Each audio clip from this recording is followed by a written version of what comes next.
Hello and welcome to the latest instalment in my Theories of IR bite-sized series. Today we'll be taking a bite-sized look at dependency theory. So dependency is essentially a neo-Marxist perspective. This doesn't mean it's the same thing as classical Marxism. Classical Marxism is a theory of history, it's a theory of economics, it's a theory of society.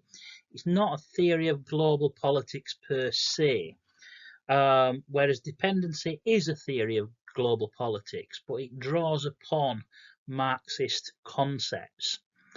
And it starts like many of the more critical paradigms do. It starts from a kind of a fundamentally different set of assumptions, a fundamentally different starting point compared with the traditional approaches to IR theory, i.e. realism and liberalism. Whereas realists and liberals are concerned primarily with states and the interaction of states, and also, particularly in the case of liberals, the kind of structures created by intergovernmental collaboration, so international institutions and international law and so on, but still essentially nation states, international relations. That is the focus of traditional IR theory of realism and liberalism. The more critical paradigms, including dependency, are coming from a quite different place. They are not primarily concerned with states and their interactions so much as what we might call class relations at the global level. So again, Marxism is concerned with unequal class relationships, social class relationships, economic relationships, and that socio-economic focus is reflected in dependency theory. Dependency is associated with a number of scholars, mostly from kind of the mid-20th century. But some of the big names include Raoul Prebisch, Andre Gunder Frank, and Fernando Cardoso. So, as a neo-Marxist perspective, dependency focuses on unequal economic relationships, in this case at the global level. And dependency theorists see the current world system as having originated really with European colonialism. So, of course, the European colonial empires were a phenomenon that existed from about 1500 through to the mid 20th century. And of course, this was seen as a very exploitative relationship. The European colonial powers essentially exploiting the resources and the people of the colonized territories, extracting their resources, extracting their wealth, and using the people as cheap labor as well, and in some cases slave labor. And as a result of this, the colonial powers becoming very, very wealthy, and the colonized countries essentially being stripped of their wealth. Now, of course, in the 20th century, this system started to unravel and the European colonial empires were dissolved. But the idea of neo-colonialism is the idea that really this end of empire was a bit of an illusion. The idea that colonialism has continued in a sense to the present day, just in a somewhat different form. So that the formal political structures may have gone, that the former colonies are, at least in theory, independent states now. They have their own political institutions, and they are recognized as sovereign states, and they have seats at the United Nations, and and a flag and an anthem and all of the other trappings of statehood. But the idea that they are still essentially being exploited by the wealthy former colonial powers. Um, how is this the case? Well, again, the idea that the former colonial powers became very rich in the imperial period. They used the resources which they extracted from their colonies to industrialize and become very wealthy. And so they have a huge head start, essentially, on what we might think of as the developing world. They already have the wealthy countries already have industry, and it's very, very difficult for fledgling emerging industry in the developing world to compete with the established industry in the former colonial powers. So the former colonial powers basically continue to dominate the world economically.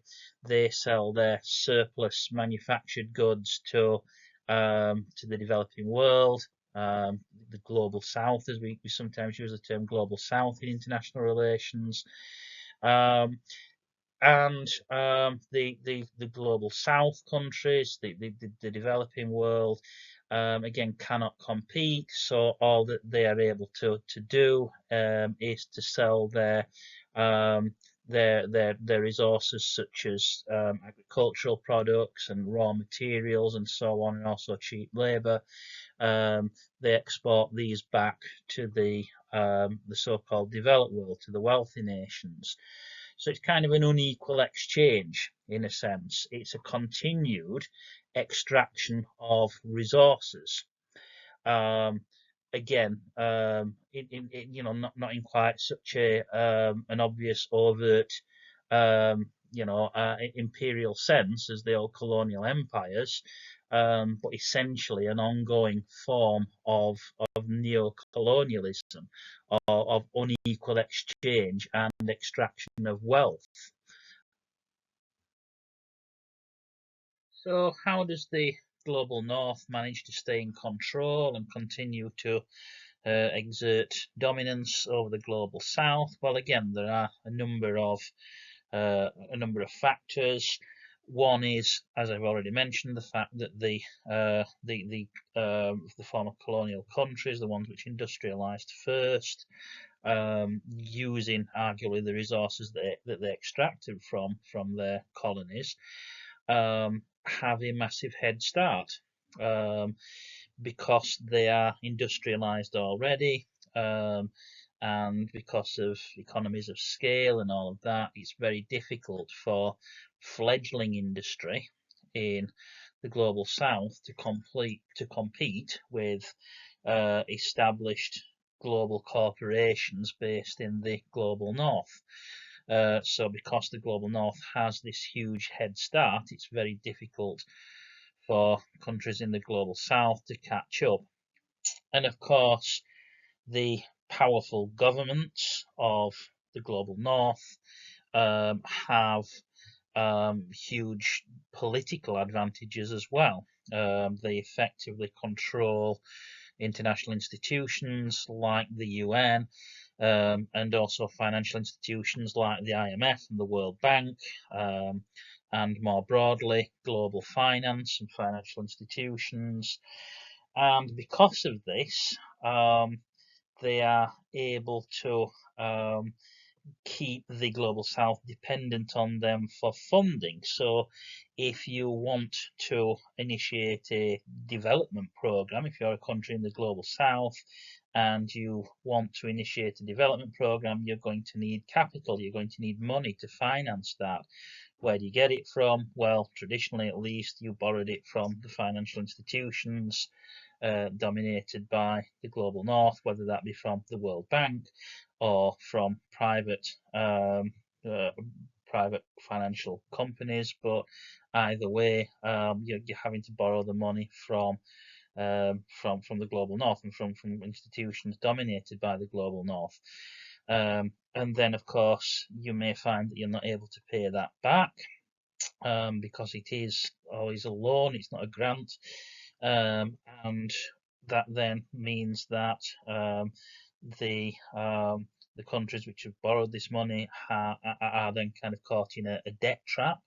They have debts which they cannot pay back, and that helps to keep them in this state of subservience and dependency. And of course, the countries of the global north also ultimately have the ultimate big stake. They have military power, and can use that to discipline and to enforce control. So we may see, for example, or certainly a dependency theorist, a neo-Marxist, would see something like the Iraq invasion, for example, of 2003 in that context as being essentially a neo-imperialist power grab by the forces of global capitalism in control of the United States, and as the kind of ultimate purpose of that intervention has been to secure control of the Middle East oil supply for the benefit of US capitalism. The term Washington Consensus refers to the standard policy package typically imposed on struggling economies by financial institutions based in Washington. So the IMF and the World Bank and the US Treasury Department. So let's say that you are a struggling economy in the global south. You have found yourself caught in a debt trap. You, as a country, have borrowed money previously, and you haven't been able to pay that back. And you're now finding yourself in a crisis. You're running into a sovereign debt crisis, and you need someone to bail you out. So traditionally, at least, the only solution was to go to the IMF and to say, will you guys bail us out? And the IMF typically responds, yes, of course we'll bail you out, but there are conditions attached. And the conditions include basically imposition of what we might call a neoliberal policy package. So things like privatization, things like removal of all tariff and non-tariff barriers, opening your market up to global free trade, and also fiscal consolidation, cuts in public spending, tax reforms to increase government revenues, basically a program of austerity. These are the kind of reforms which the IMF and other Washington institutions will insist upon. And again, from a neoliberal perspective, neoliberals would argue that this is the right way forward, because these are the policies from a neoliberal perspective that will stimulate economic growth and ultimately lift poor countries out of poverty. But critics, including dependency theorists, argue that all these policies actually do is reinforce structural inequalities between the poorer parts of the world and the wealthy ones, the global north. So basically, by opening up, forcing poor countries to open up their markets to the global market, to global competition, the global market is essentially stacked against them. They can't compete on the level playing field in the global market. And basically, this is just increasing dependency. It's reinforcing the cycle of dependency and continuing the cycle of these developing economies being trapped in a situation of reliance on foreign corporations, foreign investment, foreign finance. And so this is seen as reinforcing dependency. But ultimately, if you are a government facing a sovereign debt crisis, you maybe don't have any choice but to sign up to this,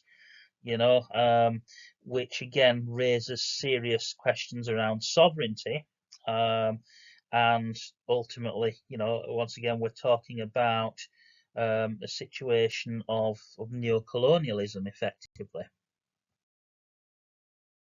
Dependency theory sees the world as being divided into two main parts. There is a wealthy core, which is made up of the nations in the global north, i.e. the wealthy nations, the industrialized nations, and there is a periphery, which consists of the rest, the poor nations, the exploited nations, the global south.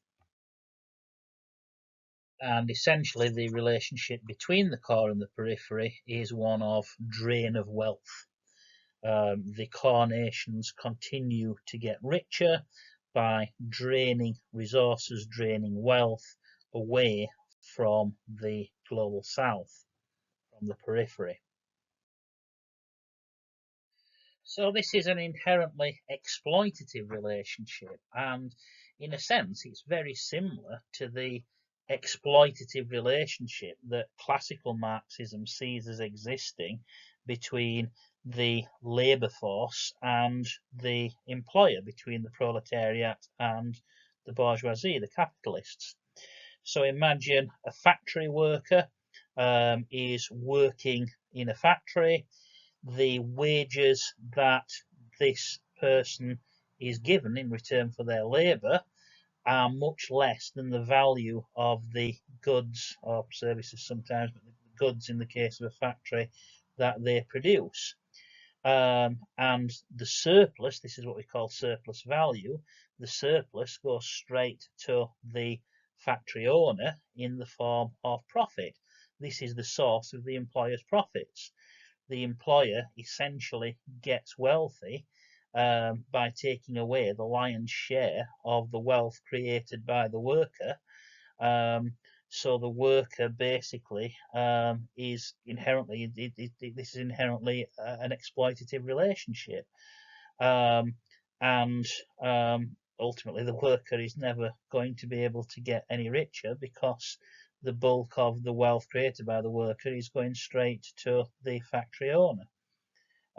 So an inherently exploitative relationship. And dependency theory takes this same concept and applies it at the global level. And this leads to a situation of what we call underdevelopment. Just as the factory worker can never become rich, because everything that person is working for, the wealth that person is creating, is being continually taken away, drained away by the factory owner. So a similar situation, everything that the wealth that the periphery nations are producing is continually being drained away by the core. And as a result, these countries can never develop.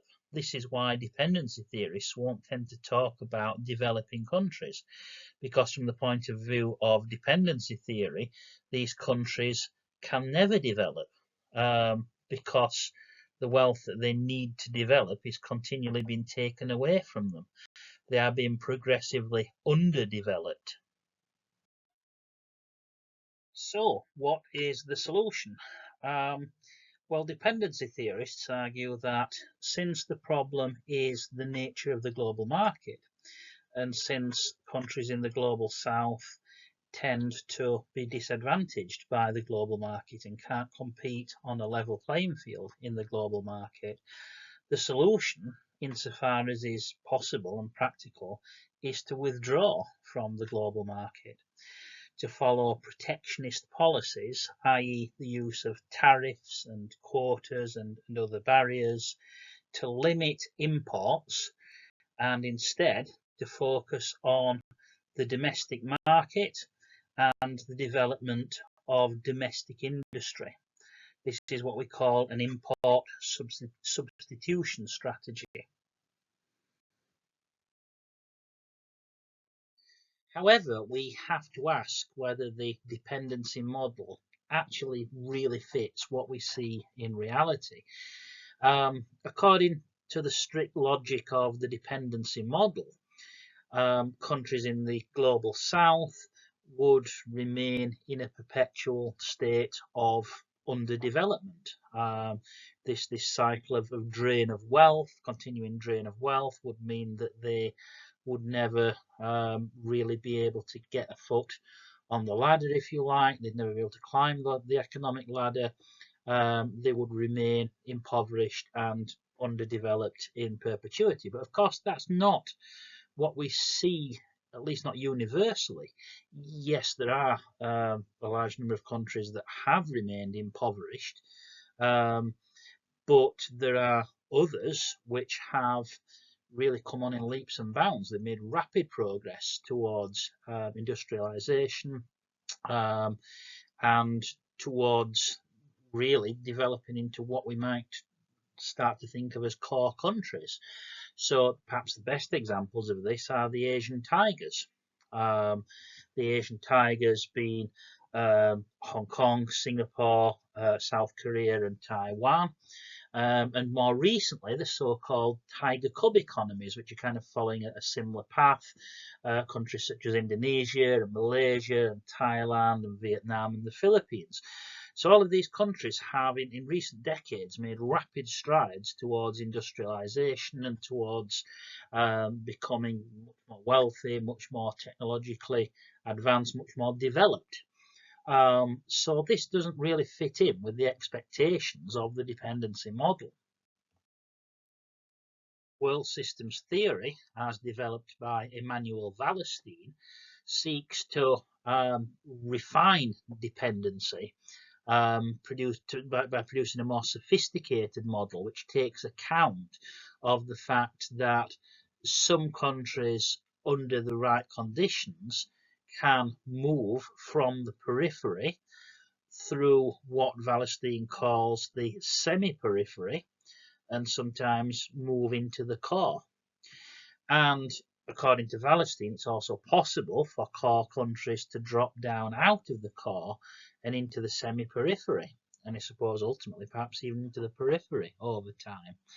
So by adding this kind of transitional category of semi-periphery countries and acknowledging that it is possible for countries to move between one category and another, world systems theory offers a more refined model, a more refined kind of version of dependency, which perhaps explains a little bit better what we see in reality. How useful is this model in reality? I'll leave that to you to decide ultimately. But personally, I think that dependency does offer a useful alternative lens on the world compared to traditional IR theory. I don't think it tells us everything that we need to know about the world, but nonetheless, I think it contains some valid truths. It contains some valid concepts, some valid critiques of global capitalism, and it allows us to look at global politics from a different angle compared to traditional IR theory. And of course, for those of us in the global north, the so-called developed world, the idea that we, in a sense, are living beyond our means and enjoying a lifestyle well above the global average because someone else is paying for it, that is not a comfortable thought, but nonetheless, I think there is some truth in it. Beyond that, I'll leave it to you. So that's dependency in a nutshell. And as usual, if you'd like more information on this topic, then please check out my longer lecture style video on dependency. Next up, we'll be looking at constructivism, taking a bite-sized look at constructivism. If you found this video or any of my videos useful, and I hope that you have, then please like and subscribe. And I look forward to seeing you on the next video. Thanks very much for watching.